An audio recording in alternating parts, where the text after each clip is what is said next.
Now, growing an online community can be a massively rewarding and even profitable experience, but it does often require quite a bit of work, and therefore losing engagement at some point in your journey is almost inevitable. It's kind of part of the experience of running in a community, because if you don't show up and your community is not active enough, or you don't have the core people driving it forward, then inevitably your engagement is going to dip, especially if you're more information focused rather than community first. And I'll get more into that a little bit later on. But I've literally just gone through this myself. I took my eyes off my free community for a little while to do something that I like to call a project community, where you take a small group of people, you set up a temporary second community, and then you work with them inside like a cohort.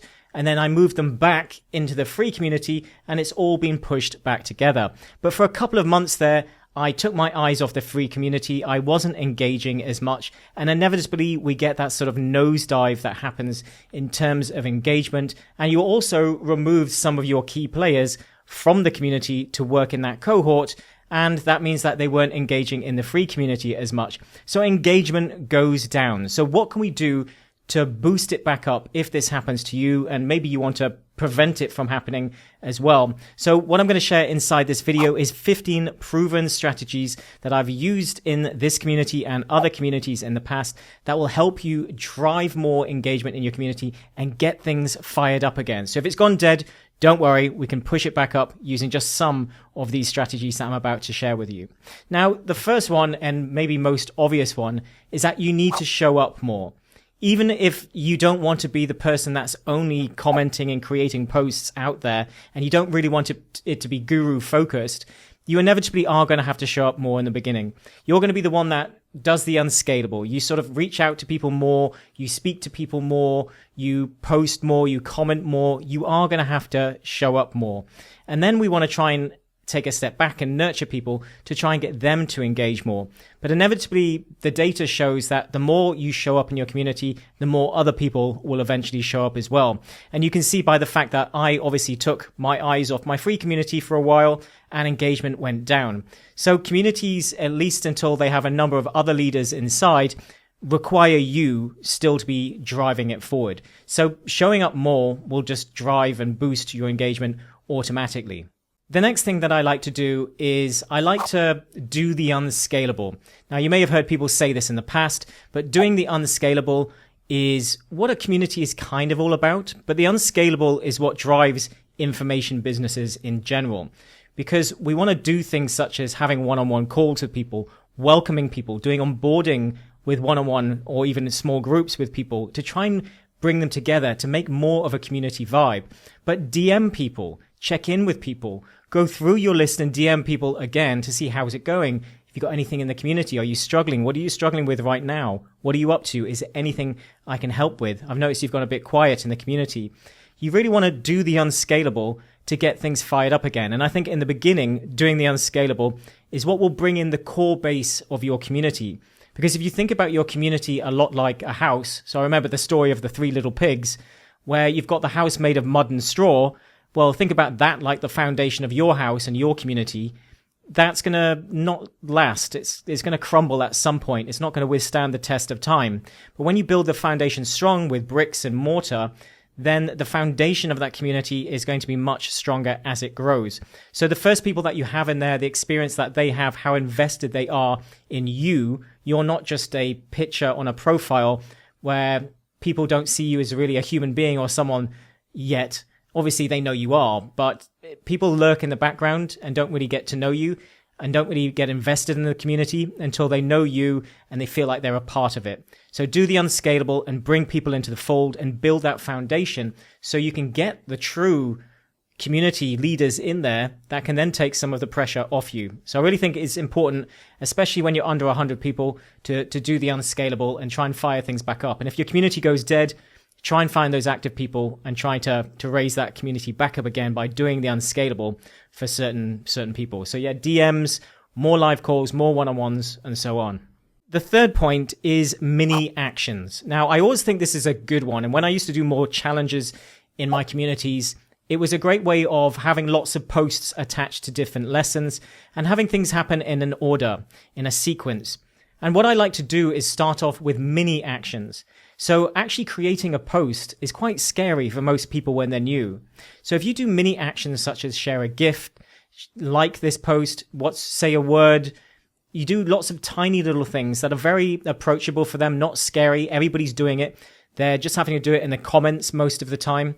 Then those type of mini actions are going to help people get engaged.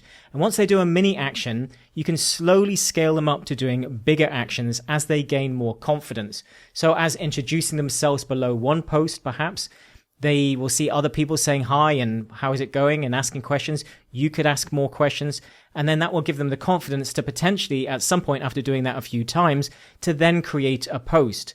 And what you can also do is push people out of your DMs if they're messaging you and saying, that's great, would you mind creating a post on that? Because I think it will help a lot of other people. So then you can push people to start doing more of the things that they felt a bit shy about, and gradually over time, you'll get them being more active within the community. So you have to remember that most people don't feel comfortable doing those types of things to start with. So we want to start small and build them up to those bigger actions inside the community. For the next point, I then like to look at my community and make sure I have simplified everything. So do you have too many working parts in your classroom, in the community itself? Is it really busy? Is it confused in terms of the messaging and what you should do? Does it look overwhelming?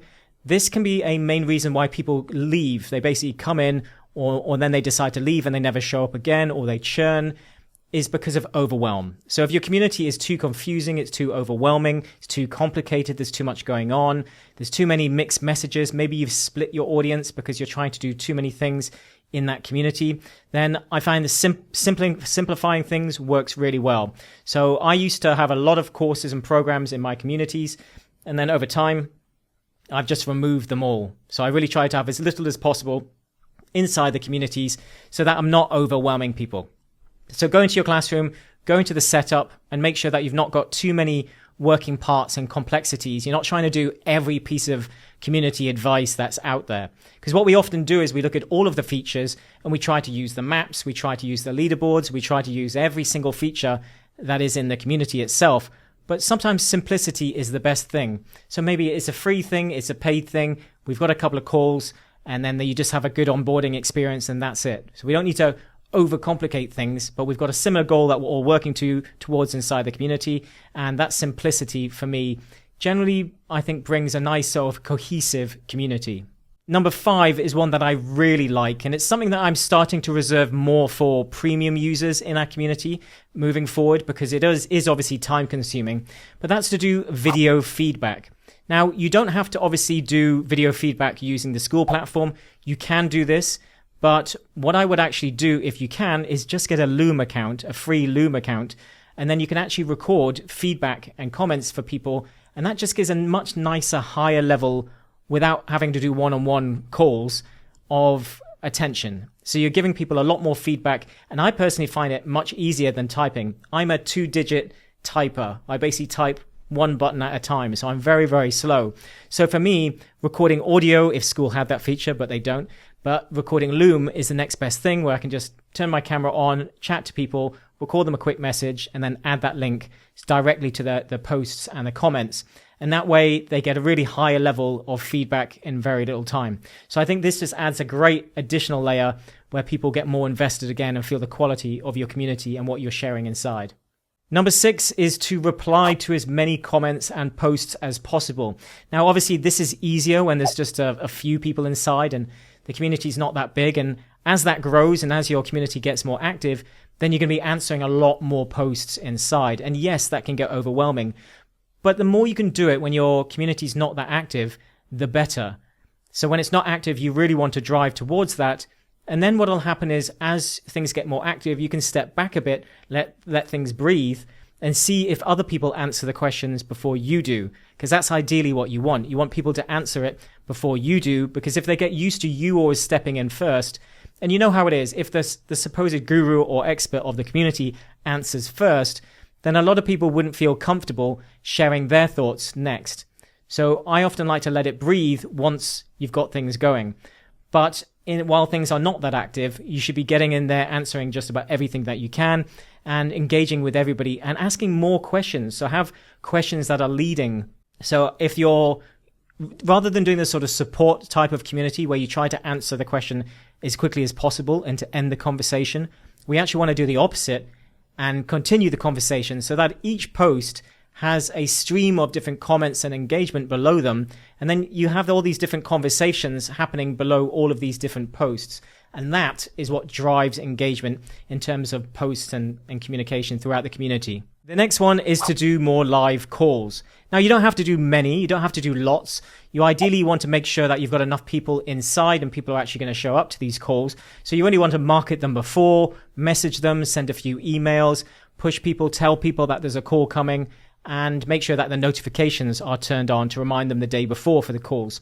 But you want to do more free live calls. And you can do this for a short period to drive up engagement and get everybody invested. But when people meet each other face to face, not face to face, but virtually face to face, they get more invested. And then the conversations that they have on the calls tend to continue off and they become more friendly with each other. So that brings people together. This is like networking. When you're at a large event and nobody's really talking and you go and bring a small group together and introduce them, they tend to stay in that small group and keep talking with each other. So it's your job as a facilitator to kind of spark those conversations and bring those people together. And generally, you'll find that the most active people inside your community are going to be the same people that show up to those calls. So the calls are a good way just to invest more in people. But obviously, potentially, if you're doing paid stuff, you don't want to have too many free calls. And I do find that if you do too many, then what happens is people often take it for granted and start to not show up on a regular basis. So I like to sometimes do waves of doing lots of impromptu calls and then building up, but I wouldn't do necessarily more than a couple per month. But if you aren't doing any, then I would say more live calls, more impromptu live calls as well, will help you fire up the engagement within the community. Number 8 is don't go full guru. And what do I mean by this? And this is a really, really difficult one. I think I find this difficult as well, is that we go full expert mode. We turn into sort of doctors almost, where we're telling people what they should do rather than guiding them and nurturing and letting them come to their own decisions. And then, because if it's a top-down sort of mentality in the community where you're answering every question, but you're not starting conversations, you're kind of just answering every question and telling people what they should and shouldn't do, then it just becomes a little bit lectury. And although in some communities that may be what people actually want, but in terms of engagement, it's not a great way to engage with people because it's going to slow down your community's engagement because, again, people are going to be less likely to share their opinions if you're always jumping in first and being full guru, or maybe disagreeing with people and saying, no, don't do that, that's wrong, do this. That kind of kills people's willingness to share because they don't want to get shot down either. So you have to make sure that you're not going full guru, that is not leader at the top, sort of like a pyramid. You don't want to make sure that you're just the top person doing all the talking, all of the work, and everybody just has to listen to you. That is not really going to work on a community level for engagement. So try to resist, try to guide more and nurture a bit more and share your experiences and say, this worked for me. There may be other options out there, and let other opinions flow versus, being the expert, being the full guru. You obviously want to show your experience. And if someone is saying something wrong, you want to try and make sure that you say it in a way to say, maybe that's not quite right, but you don't want to go full guru and just be, absolute top-down leader. Number 9 is to start discussions. Community is all about networking and conversations. So with everything that you're doing, be it in the DMs, be it on the calls, be it in the community, be it in the type of posts that you do, you want to start discussions and conversations as much as possible. So really have that mentality of ongoing, never-ending story type of conversations where there's a flow of activity inside the community where everybody's been openly encouraged to share their views, thoughts, and opinions. And I just find that although, you might get a lot of, as I was just saying, you might get a lot of negative or bad views and stuff in there in terms of wrong, should we say. But we want to encourage the conversations, even if you're being a bit repetitive and having to explain things a bit more. This is engagement. And it's just like sharing on YouTube or social media. You often have to say the same stuff over and over and over anyways, because people may have not have seen the previous conversations or the previous YouTube videos or content that you created. So therefore, you are going to be repeating a lot of stuff. So you just have to get okay with continuously starting conversations with people. So there's a bit of a joke where I've been obviously living abroad and traveling a lot in my life. And there's this thing where people get very tired of hearing the same thing, such as, where are you from? What do you do? Where do you live? Are you the same sort of conversations that travelers ask each other. It becomes a bit of a joke that people go, oh, where are you from? What do you do? It's the same sort of conversations that people get tired of hearing.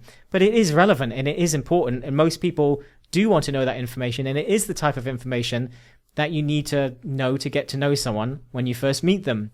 And the same goes for the type of things that you're going to be sharing in the community. So yes, it's going to be repetitive, but just try to start conversations and keep it going all of the time and find out about people. Be interested, show interest. People don't care how much you know until they know how much you care. So it's really important to spark conversations and get used to being the networker and the facilitator so that conversations are ongoing all of the time. Number 10, which I think is a really good one just for short, easy posts, is to share updates. Share updates for your niche and your space, no matter how small, that you think are useful. So if you come across something that's interesting and you go, oh, that's fantastic news for me, I'll tell the community should be your next thought. I'll share that with the community. Some of them might find it interesting. This type of stuff is quite useful because many people go, oh, that's great, I didn't know that.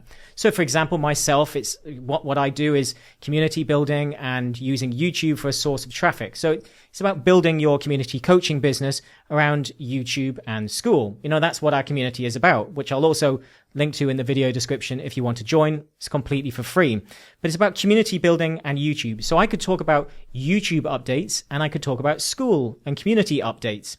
So therefore, that gives me a lot of little types of posts that I could create that wouldn't take much time. And because I'm researching these things anyways, they're little nuggets of wisdom that you could share, that people will have value in, and they'll be able to like and comment. And it's just easy content for you. So I think updates and news are a really good way of being able to create easy, simple posts. Number 11, and something I definitely don't do enough, but I will be in 2026, is highlighting members' wins, no matter how small. So sometimes we get too focused on the big wins and achievements, whereas people being more active in the community, that and moving up the leaderboard, that could be a celebration. You could spotlight those people. You could interview them. You could offer them gifts and prizes. You could highlight anybody's wins, such as creating their first YouTube video, starting their first community, making their first sale. There are so many little wins that need to be uplifted more. You should be pinning those posts to the top of your community. You should be celebrating them. You should be creating posts saying, well done. Even if they don't, you're going to say, well, I'm going to congratulate you if you're not going to create a post around it. So we want to be uplifting and celebrating the wins of your community, because this is really what is the juice that inspires people and drives more engagement. So I would say the wins especially are the furnace of your community. So that's really the driving force behind it. So maybe try to focus on members' stories as well. So depending on what you do, this could be case studies, it could be interviewing members, it could be asking them to share their experiences and tips. So you might directly DM them and ask them to do that. So therefore you could say, look, that win is amazing. Can you share that in the community? Because I think that will really give a lot of people some juice. So you really want to uplift and celebrate any wins from your community members. Number 12 is mini challenges. Now I may do one of these in January in our community, but I think mini challenges, I did do a lot of longer challenges, but often anything above 30 days, I think people struggle with, and anything past about 14 days, I think I've noticed that a lot of people sort of drop off. But you could do impromptu mini ones, especially in your free communities that are, say, 7 days. So it could be something that just fires people up. So I could do posting in your community for 7 days straight, or it could be uploading a YouTube video for 7 days straight. And there could be lots of mini challenges that you potentially do with them, because you could say, well, I've gone a little bit behind on recording my video, so I'm going to do a mini challenge. Who wants to do it with me? And that will fire up a bunch of people that will go, yes, I'm in. Let's do it together. Let's push each other and fire each other up. And those mini challenges get a whole bunch of people, and often the stagnant people. So often the people that were a little bit not that active, shall we say, or went a bit dormant or becoming a bit lurkery, so sort of just lurking in the background, that might fire them back up to go, yes, I'm in with you guys. I'm going to start posting again. So I think those types of mini challenges can be really, really useful as a way to fire things up. And just you can keep doing them every 6 weeks or every month or every now and again, or just whenever you feel engagement's going down. Mini challenge to get everybody fired up again is a great way to do it. Number 13 is to be generous with your most active members. Now, a bit like with a cult, you may not know this, there's a book called Influence, and it's a fantastic book. And a lot of it goes into the sort of psychology of sales and sort of cult behavior. And the guy actually went inside to cults to try and understand what happens, how it works, and what it takes to basically create a cult. And believe it or not, it only takes a few true believers to create a cult that then start saying what the leader's been saying. So once you have that sort of 4 or 5 core believers in what you're doing, you can actually very quickly gain traction and get more people coming in. Because people don't always believe what the top person is saying, but when other people are saying it, they kind of get more involved. So it's a bit like at a party, when one person's dancing, they look crazy. When there's 5 people dancing, other people will start to join. So it really is that sort of critical mass, that social proof that drives things forward. So therefore, I think it's really important to see your most active members. And it's normally, you say 1 in 10 is going to be someone that's more active.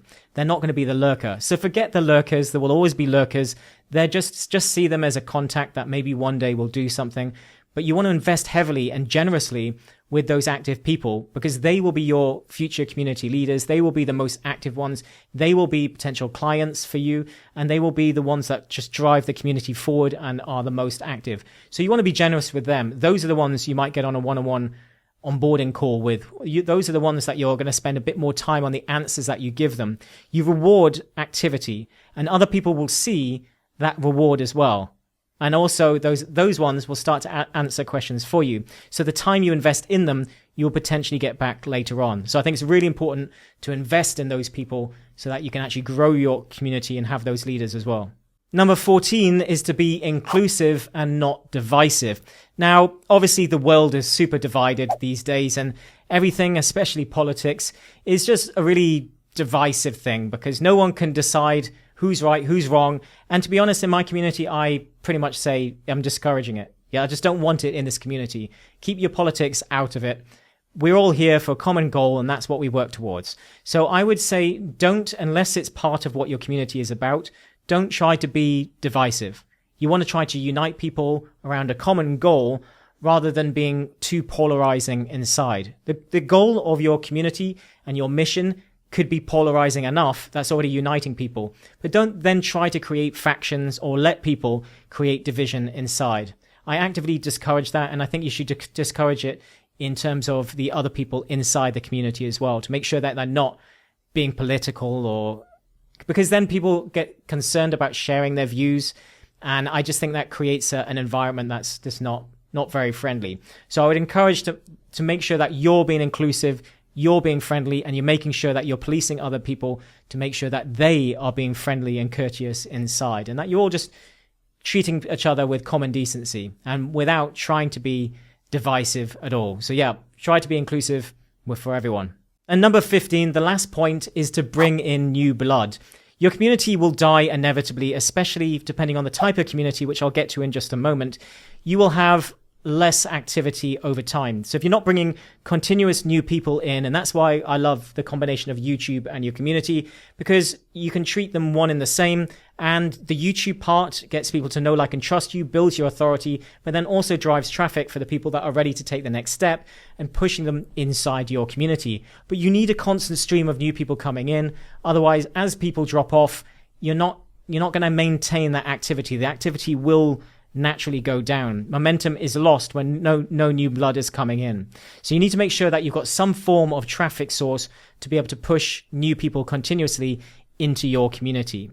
And that brings me to my sort of bonus tip, is to be okay. In some cases, it's okay to have less engagement in your community, because it really depends on which type of community business you've got. There are 2 main types, one that is community first and one that is information first. Information first would be the sort of standard online course or coaching business where people are coming for the information or the end result or the transformation. And then once they get that information, they may leave. They may dabble and stay inside because they get something out of it for a bit longer, but they will never be as active as when they were first trying to get that information. Whereas community first is ongoing. Maybe it's a sports community and I'm just interested in talking about sports and I'm showing up to geek out with people. Well, then it's community first. I'm there for the community because the information side, there may not be a common goal. There may not be an online course, but the community itself is what people are there for. Well, therefore, those you will be driving community activities and engagement continuously, and they will just naturally be more engaged. And the more invested people get inside those communities, the more active they will become. So they will just get more and more active, those particular types of communities. But the information ones are inevitably going to be, especially if you're not pushing enough people through, always having dips. So they're always going to potentially be having dips. And if you see it as a sort of funnel and also an extension of your email list. So your community is just like an email list on steroids with an information product that you're trying to guide people towards to become a client. Then it's okay if those communities aren't quite as active. Now, you still want to put work into nurturing people so that they get to know you and like you and trust you. But you have to give yourself a little bit of release the pressure a little bit and be okay with having a slight dip in engagement for those types of ones, because it's not necessarily designed to be a community. It's almost a little bit more like a supportive community on the back of the information product and the transformation that people want. So some types of communities will just be naturally more engaged. So with that said, I hope you found those engagement tips useful. As always, if you would like more help growing your community business, I will link to our free community in the video description. Otherwise, thanks for watching, and I'll see you in the next one.